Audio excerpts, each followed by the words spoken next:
The topic is Dr. Martin Luther King at the 21st century, and of course the guest is Dr. Baldwin from Vanderbilt University.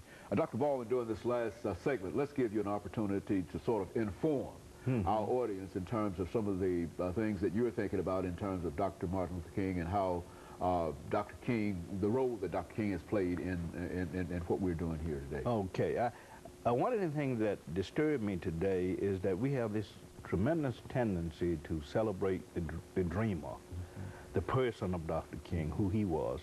But we don't want to celebrate and affirm and pursue the fulfillment of his dream. Okay. And I think that becomes very problematic for me. Not only is that a problem, there's also the problem of certain factions in our society trying to claim ownership to Dr. King's dream. Very good. I've heard people on the religious and political right use Dr. King in their efforts to promote what they call a pro-life culture, that is against abortion. I've heard people on the religious right use Dr. King against the gay rights movement.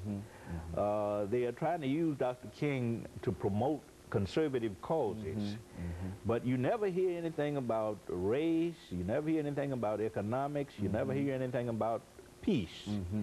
So they have a very limited perspective on Dr. King. I think there's the need today to recapture a sense of who Dr. King was, what his dream was about, and the kinds of tactics and methods he employed in the pursuit of that dream and the fulfillment of that particular dream. So the problem today, I think, adds up to a distortion of what Dr. King was, what he was about.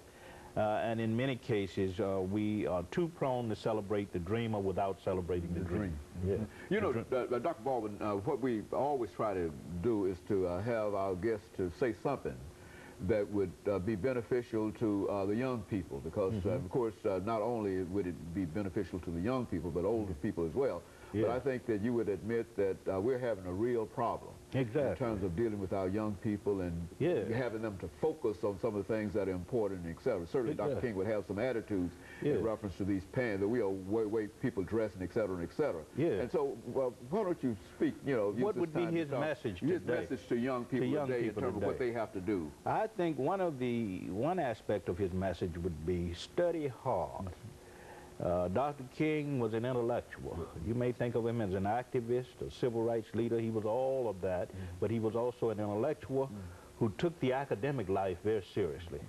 And in his own speeches and letters to students, he encouraged them to study hard. That's one thing he encouraged them to do. Secondly, to avoid too much obsession with materialistic values. Very good. Because our young people are concerned about materialism. The price of clothes, the price of our sneakers, expensive clothes, expensive jewelry, that kind of thing. Dr. King was not about that. He said that materialism shouldn't be very important in our lives. We all have things, we all want to own things, but spiritual values are much more important. Moral values are much more important. We have to learn how to live in relationship to our fellow men and women.